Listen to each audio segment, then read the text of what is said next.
The market is on a move. Today we're going to break it down for you, give you a full breakdown on where some of these tokens are going. You don't want to miss it. Let's just jump right in.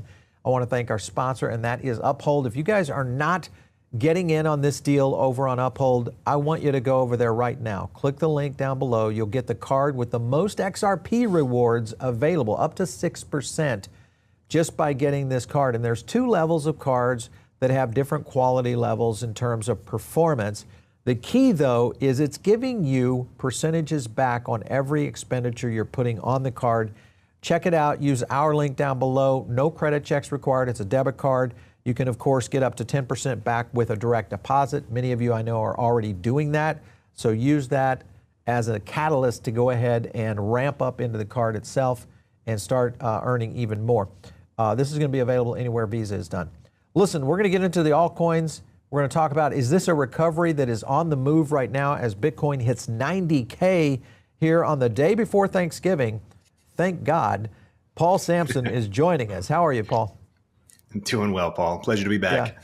I think for all the Bitcoiners, they were going into Thanksgiving day thinking, I don't know if I want to talk to anybody. And then all of a sudden this week we've come off the floor like Rocky Balboa from 80K to 90K, and at least they'll be able to show their face at Thanksgiving tomorrow. So let's just get into it. What do you think is, what do you think we're in right now in terms of where Bitcoin is heading toward the end of the year? Towards the end of the year, I think we really got a nice opportunity to push back up towards 110, I think. Whoa, in the next okay, coming weeks all right. here. Yeah, so you're very bullish. You're wearing the bullish hat too. I see that. We're in the bull. That's it. Do you have a bear hat? With the wave going up. Yeah, do you have I'm a bear hat? I'm gonna have to get one here soon if Bitcoin doesn't turn around. But yeah, right now it's still the bull cap. All right, we've got to look, though, at the fear and greed. S&P 500, 2% away from all-time highs, but yet fear and greed is holding at 16, which is extreme fear and greed. Right now, why do you think that is, Paul? When you look at the market, I mean, Bitcoin just retraced off of 80K. Now, granted, for us in crypto, we look at that and say, hey, it's just an average day here in crypto land, no big deal. But for a lot of investors, maybe brand new, especially those that just bought the dip, they're sitting on $10,000 in profit. Should they sell or should they ride this out?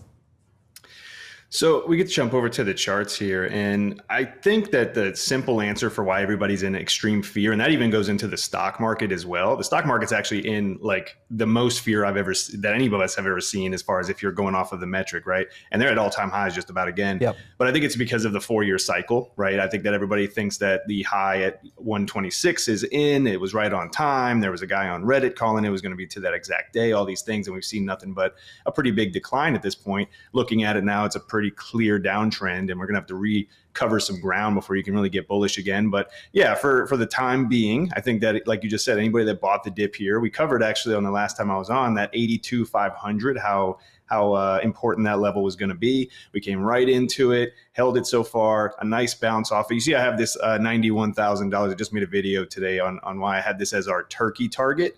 And it's a little bit more short term. Again, something that at least allows everybody to go into Thanksgiving holding their head high again to some degree. And this is just a very simple thing that I look for each and every week, which is a range from the prior week here. And when you start off the new week outside of that or at the low end, you are likely to rotate it back to either way. So if we start at the high, we'd look for a run to the low. If we start at the low, we look for a run to the high. And statistically, a lot of the times this occurs on Wednesdays and Thursdays, and it always usually aligns with, an FOMC meeting or a PPI data release or all those things. Those big bursts usually occur at the same time. So it's just funny. We were just trading here this morning, and this is a weekly level. This is a high volume target at 91K, very likely to be met this week, and that's what we're heading at right now. So flipping that would be ideal for the short term to see any more upside. But in the terms of, like we just mentioned, why everybody's in extreme fear, even at these levels here, I think it does come down to just everybody being extremely cautious, which I think it's notable that they're fearful that the 4-year cycle's here, the bear market's here for the next year, and we're just going to see these little rallies that are just going to get rolled right over. So I think that's where the fear truly comes from. And then for the stock market too, we're seeing everybody just is anticipating this big AI bubble pop and Great Depression, and I think that any pullback is just seeming like it's the beginning of that, and I feel like that's where the fear also drives there as well. Well, a lot of that came off of Michael Burry's statement to the market of where he kind of pulled back away from the AI bubble. And of course, we saw NVIDIA's stock kind of tank a little bit. But at the same time, we're also dealing with Bitcoin, which is looking at dominance dropping. I'm looking at between 60% right there on November 5th. Here we are on November 26th, and we have dropped down, even though it did bounce, at 58.7%. Does that play into an altcoin season that could be brewing? Are we going to even have an altcoin season? Because, of course, you know, Ethereum just now cracking 3K again. What do you think?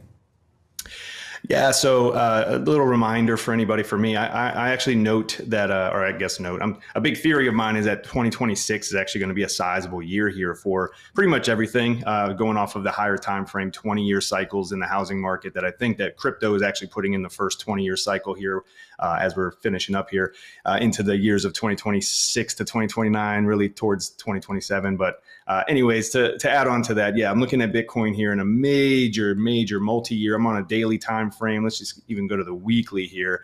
This dates back all the way to 2017, actually. So 2017's bull run, our 2021 bull run. Everybody's aware that when you see this, this is an inverse chart. Generally, we go down, altcoins go up. We go up, altcoins go down.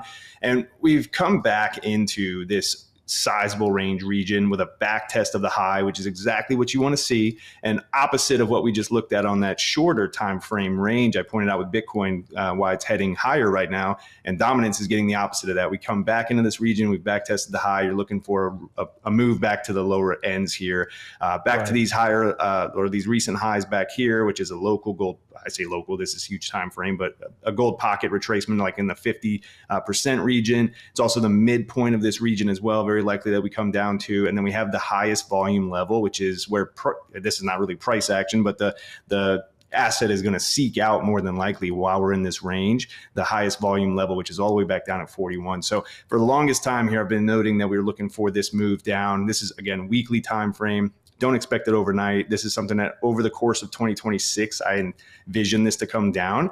And that also aligns really well, if we get into it next or whenever you want to pull it up, the Ethereum outlook for myself as well, which I could see ETH outperforming Bitcoin in the year 2026, which in turn usually is meaning that the altcoins are going to outperform with it. It's not usually we just see Ethereum pushing without nothing else. So yeah, well, and there's a lot of things that play into this right now. I want to go to a clip here because this is where we could see some interim pains. And even Tom Lee kind of talked a little bit about this, about ETH in a second. And we'll jump to ETH right after that, so you guys stick around for that. But let me play this clip for you guys. Big question is, are we consolidating and digesting gains, which is a word I've already used before, or are we seeing some topping formations? I see a few topping formations, but I still believe we're in a consolidation phase. But as we go through it, you're going to feel some angst, and there'll be a feeling of indigestion as we try to move higher going into this Fed meeting on December 10th. Right. So we are seeing rotation, and you told me we would get this hit in the technology sector like we did for the Mag 7, underperforming the S&P 500, yet we are still at these levels. That's reason to be optimistic in my mind, because I don't think NVIDIA is done by any stretch, but I am watching key levels here around 175. It held yesterday. Going to test it again today. And, you know, that'll be a good setup once we get through the end of this year to kick off 2026. Two things to keep in mind here for you guys that are trying to figure out how this market could play out. One, of course, is the Fed meeting coming December 10th. He mentioned it there. And then others are how this outlook starts to pin through, because I think right now, Polymarket had it. I'll pull up a Polymarket here in a second. But it had the Fed rate cut now almost at 90% as of this morning of a quarter basis points. And of course, a lot of this is leaning in because of this idea of a shadow, Fed, which of course the Trump administration is now pointing at Kevin Hassett as being the potential. Kevin Hassett, remember, ex-Bitcoin advisor, or excuse me, Coinbase advisor, very understanding in terms of digital assets. And I would say, in essence, he fits both profiles, one pro-crypto and other dovish, meaning he's ready to cut. All of that could layer into a potential very big Q1, Paul. When you look at that, those two things alone, in the light that NVIDIA doesn't explode, let's assume that they, or I should say implode, because of Michael Burry's analysis. And I'll talk about that in a second. But do you think that Ethereum gets its wind after another Bitcoin run, or do you think we're in tandem right now in terms of where the Bitcoin chart is? I think that Ethereum could very well get it in tandem, I guess. And again, This is a place I think that we're seeing where ETH is going to start outperforming again, just as we saw in April, where from 1,400 to 4,900, we technically outperformed Bitcoin during that window of time. And ETH is poised, I think, to do that just yet again as we start off 2026. Yeah. All right, so a couple of things to be on the lookout here. 2026, JP Morgan says S&P 500 could hit 8,000 in 2026. I don't know about you guys, but it seems like JP Morgan always does these crazy estimates right at the time when the market seems to have a little bit of lift in. It's almost like they're trying to wring out a little bit of more profit in terms of some of these funds that they're managing. I don't know. Do you like the S&P for 2026, or would you go into risk? So the S&P, let's just take a peek at that real quick. So I'm not actually totally against that $8,000 call, I guess, because this is the only other level I've had on my S&P 500 chart for probably this entire year, to be honest with you.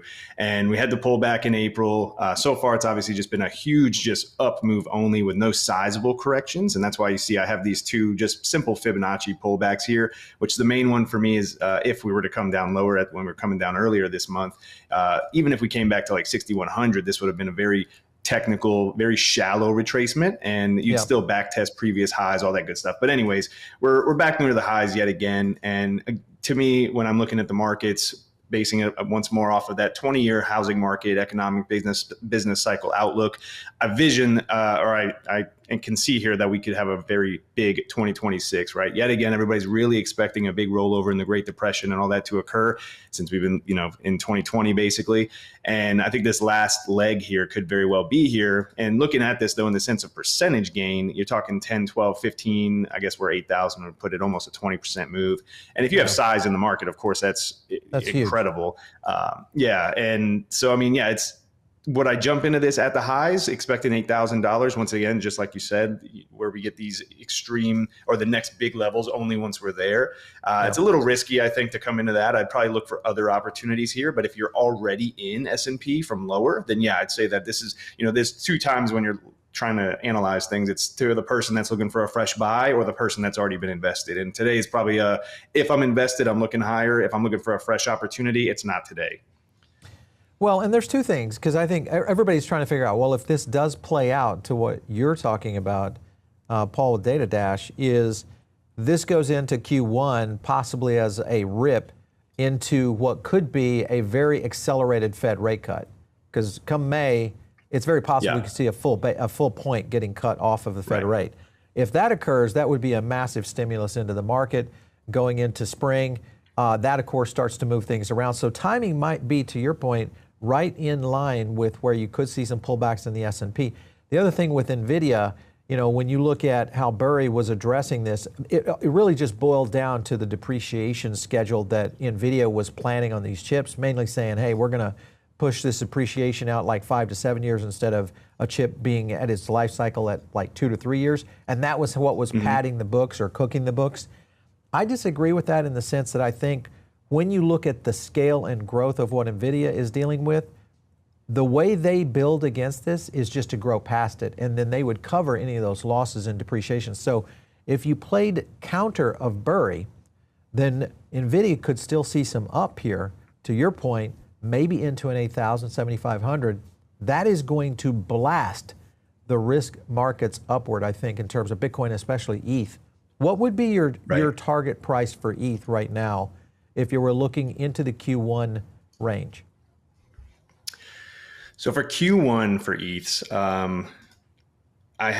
originally I had a area that we were looking to get a bounce off of. It was that $3,600 mark. And then we ended up coming a little bit deeper here, right into a gold pocket. So you'll hear me talk about that. I think many analysts point that out. It's a very, very natural place to see a retracement. So we had off of this last move up, which, to be fair, this was right as we had the last upgrade. I believe that was Pectra upgrade or update. Pectra. And we have another one coming up in just a week or two here. I know you cover that quite often. So interesting enough, we have that coming as we're on the heels of a major support level.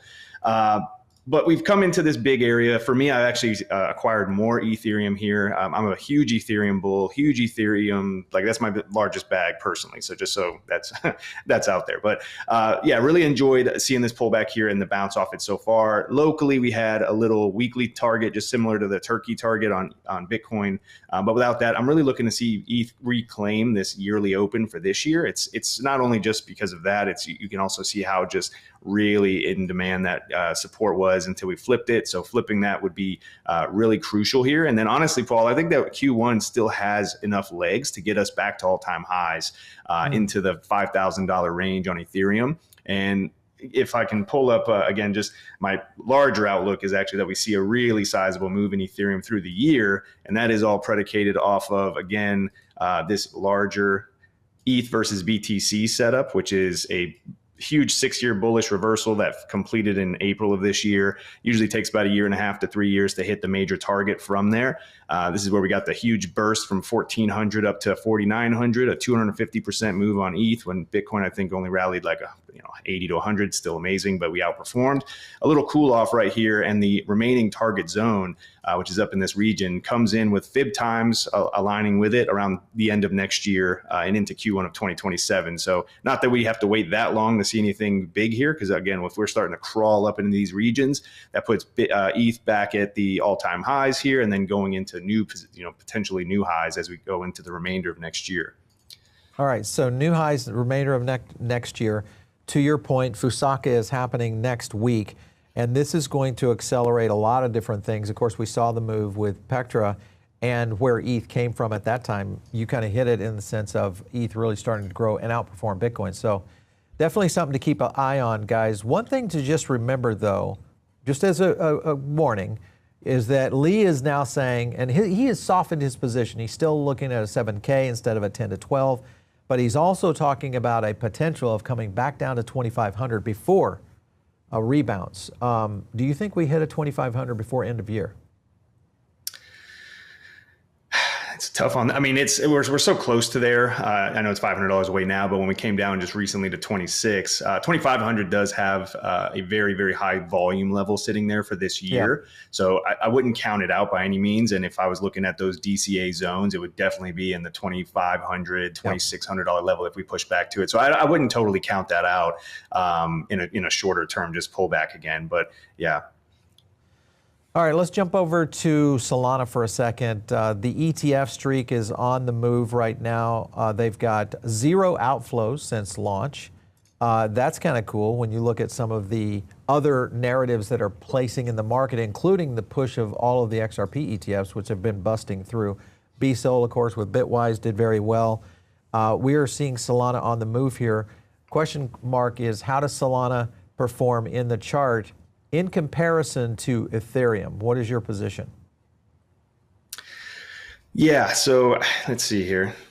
So Solana, pretty much a huge range for the last, I guess since 2024. Sizably up, let's just be fair there though. We had $8 lows and $22 lows a couple years back, and has been pretty much holding up in this 100+ region. There was a bullish harmonic that completed same time around that April window that I've covered a couple times here. Won't get too far into it. Had a major target up here at that 196. So we slowly made our way to that. This was pretty much a little line in the sand for any more upside, or if we lost it for more down. Once we lost it here, the downside area turns into what's called a 5-0, which is meaning we're just rejecting off of that 50 spot, essentially the 50% retracement. The 5-0 targets come in right here. So 131 is where we're holding and basing off of for Solana. And honestly, as long as we're holding at that 131, the overall setup is still in play here. So that 274 and 323, I believe it is where I could see Solana pushing up to. Okay. The caveat here is we just really have to remain above this 131. Otherwise than that, you got big DCA zone between that and $85. But 274 and 323 are still really in that docket there. And that's about 135% move here. Personally, I think that's probably... It could go higher, of course. As you're pointing out, there's a lot of ETF inflows and things like that happening behind the scenes. So when those come to surface, it could really be explosive. But from what I'm seeing currently, if I had to line up ETH versus Solana, personally, I think ETH has got the chance to outperform 135%. So, All right, so we're doing kind of a round robin here. Then let's jump over to Avalanche. We had Anthony Scaramucci on the show just the other day. We were talking about the Avalanche DAT. He had, of course, a lot of things to talk about, but we hit on a lot of positives for Avalanche as an ecosystem, but we're not seeing it in the charts, Paul. So tell me why Avalanche is not moving. What's going on?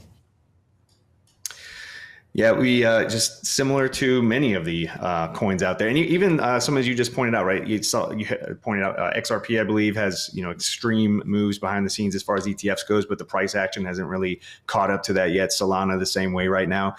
It's just one of those things that when we get some of these big catalysts that I think that will have long term effects over the the price and things that will come along with it, they're not as immediate as we'd like them to be, right? As soon as you get these really big bursts, so Avalanche is in the same camp. We're just really just kind of grinding it out around these lows. I think we touched on this last time as well.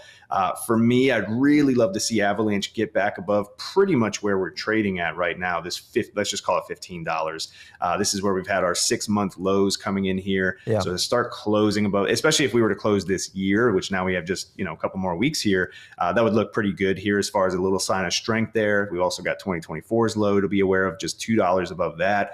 And the thing with Avalanche here is that the way we've been consolidating and with, again, just, positive fundamentals behind the scenes, I think that this is something that for me, this is always something where I'm going to be willing to put on risk when we're at these low ends, when comparing to something that's at a brand new all-time high. This is something that obviously the risk is a little bit lower. Can it go lower? Yes, but this is something that can very well explode out of this region, and you get those really quick bursts, and it's usually because we've been consolidating and all that price action and demand is pent up. And again, we have a huge upside potential here. Not even to get to price discovery. This is just a simple price recovery. And when looking at this, like, again, the only thing I can compare this to is when I looked at XRP for the longest time, and then you had that humongous rip right that came out of it. So Avalanche does look, again, it looks weak currently, but only until it doesn't, right? Just similar to actually this exact move right here. We had all this downward move, until it's not, right? And I feel like we're in the same position right now. So I just think we need to claim some ground here, start to see a little strength. But here is definitely an area where you want to be considered, again, no financial advice, but if I'm looking for a place to consider putting on risk, it's definitely here on Avalanche with potential for $98, down the road. We're going to pick 2 tokens at the end here because we've got like 6 that we're covering here. Solana, Avalanche, obviously ETH, Bitcoin. Let's also take a look at Uniswap. And this is something because we now have the switch in play. 63,000 votes is where they're going to be able to take a lot of these yields, give those back to the users. This is going to change things for Uniswap in a big way. As you can see, it was overwhelming in terms of the vote. And it's most likely going to turn on quickly. The question is, as many people said, well, when we heard the news, Uniswap took a nice move, and then, of course, everything fell apart. It came down with Bitcoin along with everything else. But where does Uniswap stand right now? Is this a trade that we should be looking at? I think, again, we're trading around, aside from that huge wick down on the October 10th liquidation event and being at the lows yet again after the fact of the range here, you're still trading relatively near the lows here, right? So again, some places where if you're looking to DCA into, not talking about leverage trades or anything like that, you don't really need leverage with any of these altcoins. They do crazy moves on their own.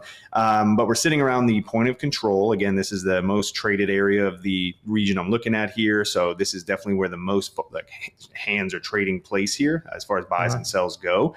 The only problem with it is you did have a range run right here, right? So you see here we pulled back to the low, you ran it to the high. Until we really break one of these two, the odds are you might come back down to the lows. The only thing you just got to be prepared for here. And while this is very tiny, it's like 25% more. But ultimately, if you're looking at DCA between where we are now and that 476 low and that 20% window, I think that we have, similar to Avalanche, a really big move that could really get underway here. We're trading near the areas where you consider putting on risk. You always have to be able to put on risk at these areas because, again, once we get to this level is when everybody gets excited, wishes they bought back here. But during those pullbacks is when it's all scary and seems like it's dead. Similar thing right here and here and here, just like Avalanche. So yeah, I'd say that this is an area of opportunity.